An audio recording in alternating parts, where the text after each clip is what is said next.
Buenas tardes a todos. Soy el pastor Cañizares, que por la gracia de Dios, junto a mi esposa Iliana, pastoreamos la Iglesia Centro Cristiano Emanuel en Lake City desde el año 2001, julio 1 del 2001, hasta que el Señor diga. Y bueno, a nombre de mi esposa, mi nombre, mis hijos, mis nietos, les saludo en el glorioso nombre de nuestro Señor Jesucristo. Hoy vamos a continuar en nuestro estudio de los viernes, el estudio bíblico. Estamos a través de las diferentes doctrinas fundamentales. Estamos en la número 4, o vamos hoy a compartir la número 4, que es la caída del hombre. Pues son 16 doctrinas fundamentales que estaremos compartiendo con ustedes como parte de este estudio de edificando la iglesia. Es imposible edificar la iglesia sin un fundamento doctrinal bíblico. Y bueno, pues cuando me refiero a edificando la iglesia, obviamente me refiero a la iglesia local, a los que por la gracia de Dios se van convirtiendo, van entregando sus vidas al Señor Jesucristo, es decir, nacen de nuevo en Cristo y obviamente tienen que ser discipulados, enseñados, pero todos estamos aprendiendo, siempre estamos creciendo espiritualmente, y el día que el cristiano deje de crecer, de aprender, pues obviamente ya no estará aquí en esta tierra, estará en el cielo, y me imagino que allá, inclusive allá, continuaremos aprendiendo. Bueno, hoy vamos directamente ya a la caída del hombre. Pues si hablamos de la caída del hombre es porque el hombre originalmente fue creado por Dios, obviamente como la palabra lo dice, Dios lo creó recto y bueno. Dios creó al hombre bueno porque todo lo que hace Dios es bueno. Vamos a orar para ir a la palabra y leer los primeros versos que tienen que ver con lo que acabo de decir. Padre, en el nombre de Jesús, nos encomendamos en esta hora en tus manos. Te pedimos que por medio de tu Espíritu Santo nuestros entendimientos sean iluminados y nuestros corazones preparados para tu palabra, que seamos edificados en esta hora, que tú seas exaltado y glorificado en cada uno de nosotros y en la iglesia. Te pedimos estas cosas en el nombre de Jesús y te damos gracias, Padre. Amén. Bueno, pues vamos a la palabra. Así dice en Génesis capítulo 1, versos 26 y 27. Estamos por la palabra demostrando que originalmente el hombre fue creado por Dios, una persona buena y recta, pero que, bueno, por voluntad propia desobedeció y cayó de la gracia, cayó de su relación personal que tenía con Dios en el principio. Leemos en el nombre del Padre, del Hijo y del Espíritu Santo en Génesis capítulo 1, verso 26 y 27, dice: Entonces dijo Dios, hagamos al hombre a nuestra imagen, conforme a nuestra semejanza, y señoree en los peces del mar, en las aves de los cielos, en las bestias, en toda la tierra y en todo animal que se arrastra sobre la tierra. Y creó Dios al hombre a su imagen, a imagen de Dios lo creó, varón y hembra los creó. Pues todo lo que hace Dios lo hace bueno y perfecto. Vamos a Eclesiastés un momento. Vamos a ir a Eclesiastés capítulo 7 y verso 29. Eclesiastés 7.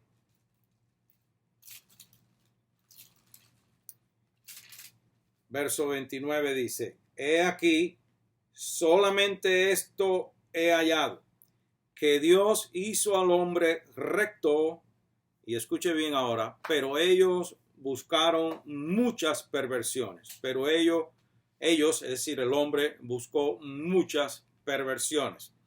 La Biblia dice que el hombre cayó. Eso es lo que dice la palabra de Dios y eso es lo que yo creo. Y espero en Dios que usted crea lo que la Biblia dice. Nosotros creemos al pie de la letra lo que dice la Biblia desde la primera palabra o las primeras frases en Génesis capítulo 1, verso 1, que dice: en el principio Dios creó los cielos y la tierra, hasta el último amén de Apocalipsis. Creemos que la palabra de Dios es verdad y libre de error, infalible. Entonces, la Biblia dice que el hombre cayó. Es decir, perdió ese estatus original, ese estatus o esa relación original prácticamente perfecta que tenía con Dios.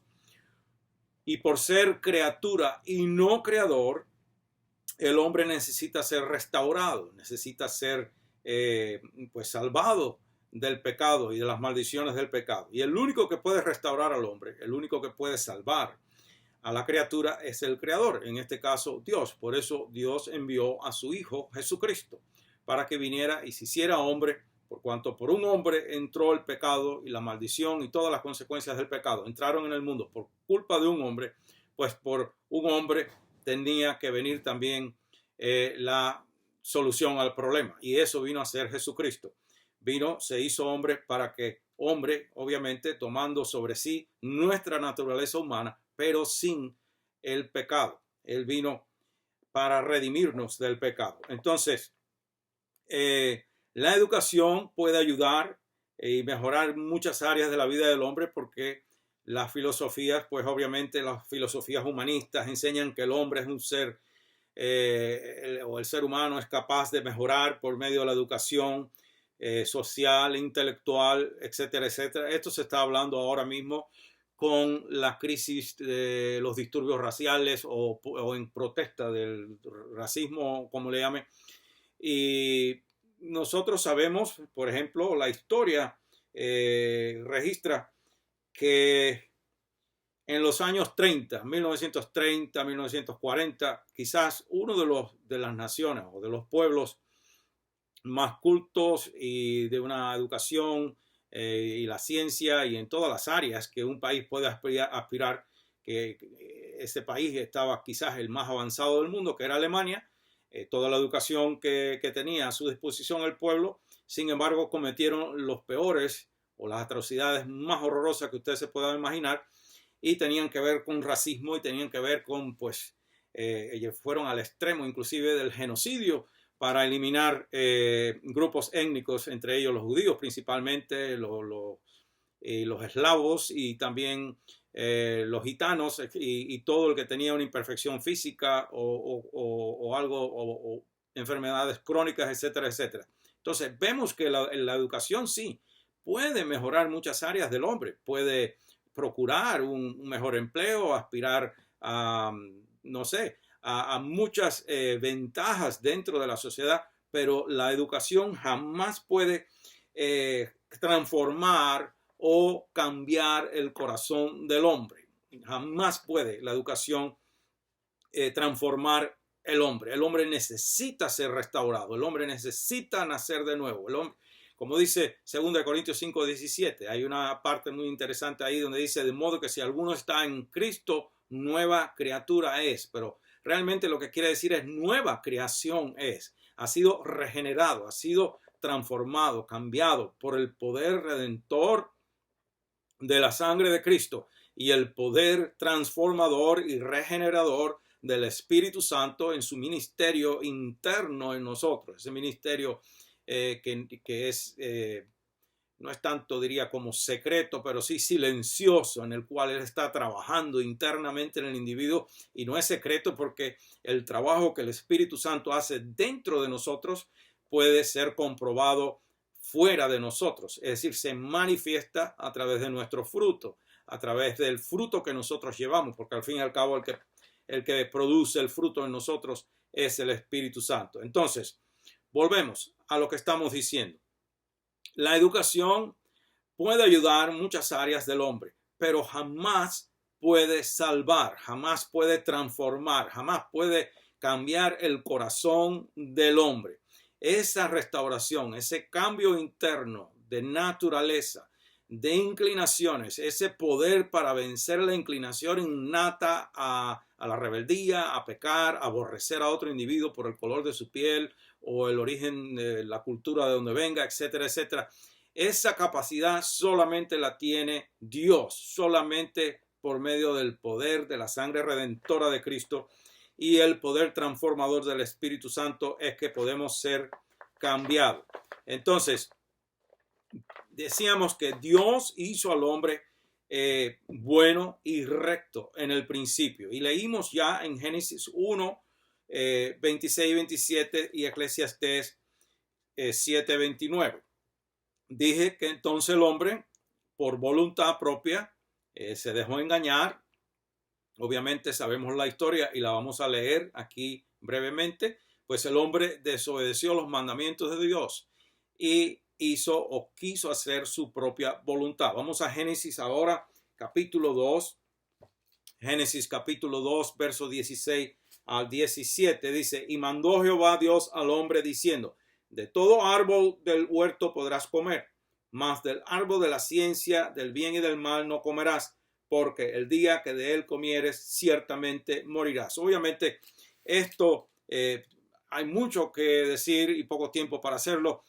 Algunos descartan la seriedad de este mandamiento viéndolo como parte de o una expresión de literatura hebrea o algo místico o lo que sea. Simplemente Dios está estableciendo orden, está estableciendo límites. Nosotros vivimos en una sociedad donde se establece orden y límites y sabemos que, por ejemplo, tan sencillo como el que va guiando un vehículo en la avenida, en la calle, sabe que al cambiar la luz del semáforo de verde a amarillo debemos bajar la velocidad y si está en rojo hay que pararse. Es un límite, punto.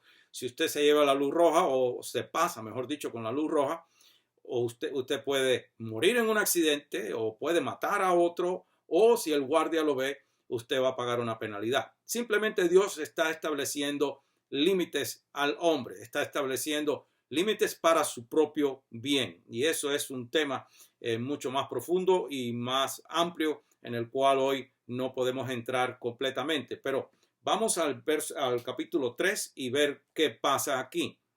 Dios establece límites.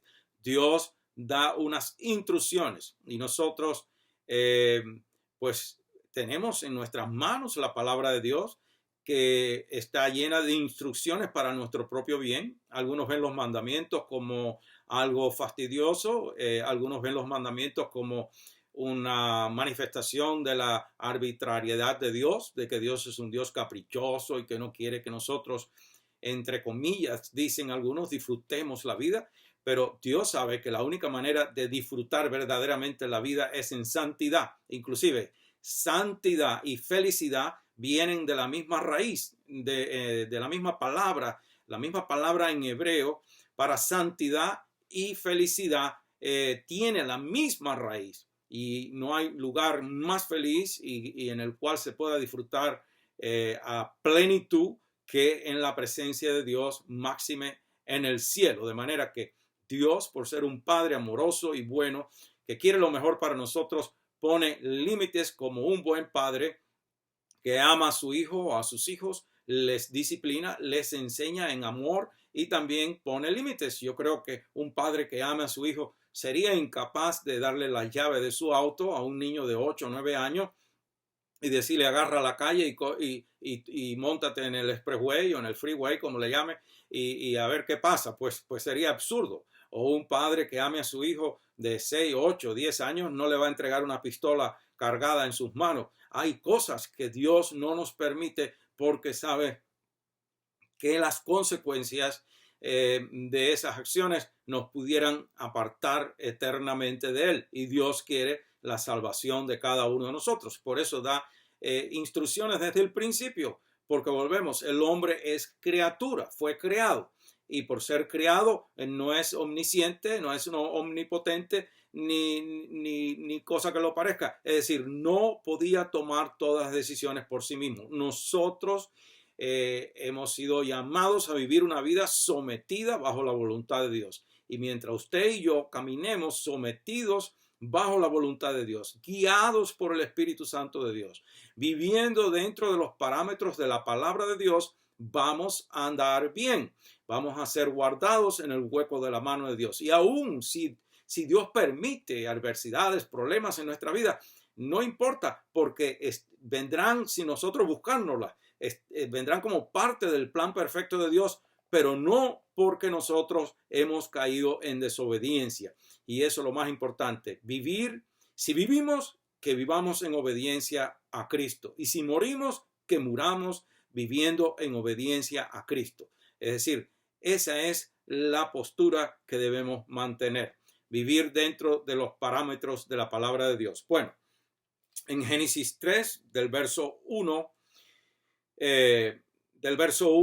al 6, dice así: pero la serpiente era astuta más que todos los animales del campo que Jehová Dios había hecho, la cual dijo a la mujer: ¿con que Dios os ha dicho, no comáis de todo árbol del huerto? Y la mujer respondió a la serpiente: del fruto de los árboles del huerto podemos comer, pero del fruto del árbol que está en medio del huerto, dijo Dios, no comeréis de él, ni le tocaréis, para que no muráis. Entonces la serpiente dijo a la mujer: no moriréis, sino que sabe Dios que el día que comáis de él serán abiertos vuestros ojos, y seréis como Dios, sabiendo el bien y el mal. Bueno, obviamente sabemos también que aquí hay una mentira, una verdad media, mejor dicho, que en sí es una mentira. Eso de que no moriréis, pues no, físicamente en el acto no murieron, pero espiritualmente murieron. Comenzó una muerte lenta, pero segura, porque violaron el mandamiento de Dios, desobedecieron a Dios. En el verso 6 dice: y vio la mujer que el árbol era bueno para comer, y que era agradable a los ojos, y árbol codiciable para alcanzar la sabiduría. Y tomó de su fruto y comió, y dio también a su marido, el cual comió así como ella. Ya sabemos nosotros el desenlace que viene después.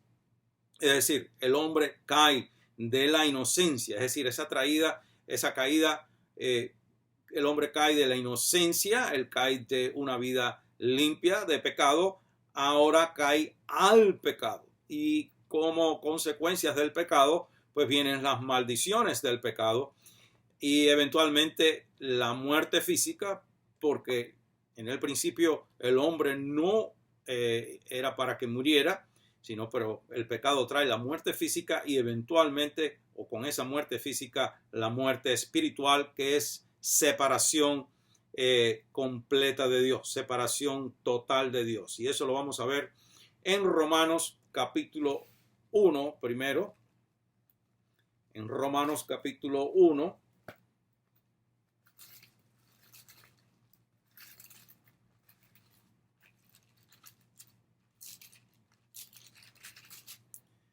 Romanos capítulo 1, y vamos a leer del verso 18 al 25, y dice así: porque la ira de Dios se revela desde el cielo contra toda impiedad e injusticia de los hombres que detienen con injusticia la verdad. Eso lo estamos viendo a nuestro alrededor diariamente en esta época que nos ha costado vivir. Y esto viene sucediendo, es decir, no hay nada nuevo debajo del sol. Como dice el libro de Eclesiastés, nosotros no podemos decir que nuestros tiempos son peores que los de nuestros abuelos o viceversa. Y dice el libro de Eclesiastés que si hablamos de esa manera, no hablaremos con sabiduría. No podremos decir nunca nuestros tiempos son peores que los tiempos que vivieron nuestros abuelos, o viceversa, los tiempos de nuestros abuelos son peores que los nuestros.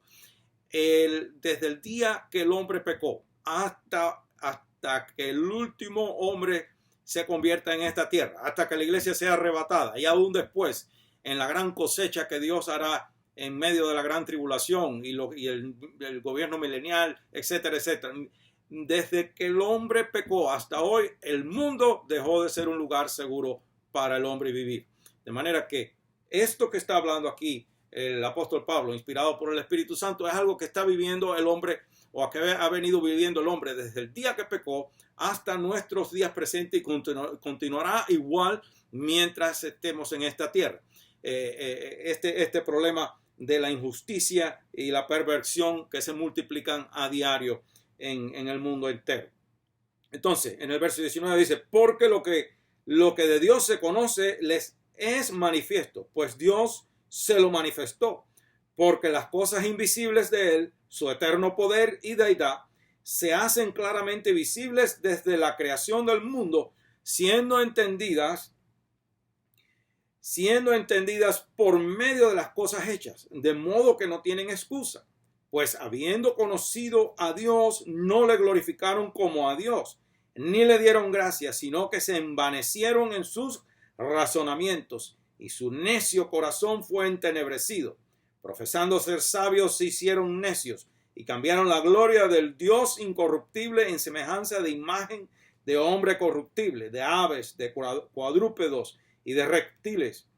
Por lo cual también Dios los entregó a la inmundicia en las concupiscencias de sus corazones, de modo que deshonraron entre sí sus propios cuerpos, ya que cambiaron la verdad de Dios por la mentira, honrando y dando culto a las criaturas antes que al Creador, el cual es bendito por los siglos. Amén. Bueno, pues este es uno de los resultados de la caída del hombre. Y allá en Génesis capítulo 5, verso 6, Dios, a modo de un lamento, por así decirlo, dice que Dios se lamentó, se dolió de ver que el mal está de continuo. No dice que estaba, sino que está en el tiempo presente en la, diría yo, en el ser humano, a lo largo de toda la historia de la humanidad. El mal ha estado latente y presente en el corazón del hombre y por causa del pecado original. Y Jeremías 17:9 dice que no hay cosa más perversa, más engañosa y perversa que nuestros corazones, el suyo y el mío igualmente, independientemente que vivamos una vida consagrada para Dios. Solo Dios sabe cuánta inmundicia hay ahí adentro que ni nosotros mismos tenemos idea. Gracias a Dios por el poder limpiador de la sangre de Cristo. Gracias a Dios por el ministerio interno, santificador, regenerador y restaurador del Espíritu Santo en nuestras vidas, y por la palabra de Dios que también nos limpia y nos restaura y nos alimenta y ayuda a echar fuera de nosotros lo que no agrada a Dios y a poner en nosotros, obviamente, la voluntad de Dios y lo que agrada a Dios. Si no fuera por eso, pues estaríamos al mismo nivel de los demás o como las bestias salvajes del campo. Entonces, solo Dios puede restaurar al hombre. ¿Por qué es importante esta doctrina? Pues vuelvo a repetir, porque hoy se bombardea a nuestros hijos, a nuestros nietos en el sistema, en los diferentes niveles de los planteles educativos, ya sea desde kindergarten hasta la universidad, de que el hombre es esencialmente bueno y que con un medio ambiente favorable y con una buena educación el hombre puede mejorar. Eso lo vemos, miren nomás los problemas que acaban de suceder hace poco. ¿Cuánta educación reciben los miembros de las diferentes ramas de la, ¿cómo se llama? De los diferentes ramas de la ley, pues? No quiero usar expresiones en inglés para decirlo como se dice aquí, pero bueno, ya sea la policía, ya sea el servicio secreto, el FBI o lo que sea, cualquiera de las ramas en las que se hace cumplir la ley. ¿Cuánta educación no reciben? Aquí en Estados Unidos no es como nuestros países que cualquiera por ser lambeojo del jefe de policía o por estar de chivato, como dicen en Cuba de la policía, lo hacen policía. Aquí hay que graduarse de la universidad, mínimo con un bachillerato de la universidad para ser policía. Y sin embargo, pues tienen educación, reciben todo tipo de educación y ya ve lo que está pasando. Y también de los que andan en los disturbios, no son ignorantes ni han llegado aquí de en medio de la selva del Amazonas. Son gente civilizada que se aprovecha de estas cosas para destruir y acabar con medio mundo, y después, pues, cuando le sucede algo a uno de ellos, pues todo el mundo sale diciendo que es el mejor y la persona más honesta y honorable que había en su propio barrio, porque de aquí después cuando le pasa algo a alguien, ese es el mejor del mundo, aunque lo agarren pegándole fuego a media ciudad. Él es el mejor del mundo. Entonces, bueno, la educación podrá ayudar, pero jamás podrá restaurar al hombre de la caída original, porque solamente el Señor Jesucristo puede cambiar el alma y el corazón del hombre. Solo Dios puede salvar.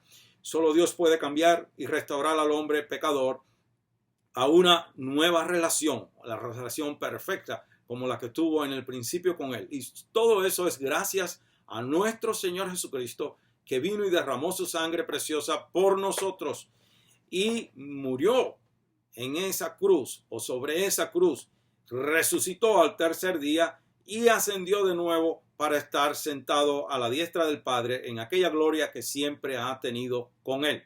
De manera que pongamos nuestra mirada en Cristo y reconozcamos que somos pecadores, y que solamente Cristo puede salvarnos del pecado.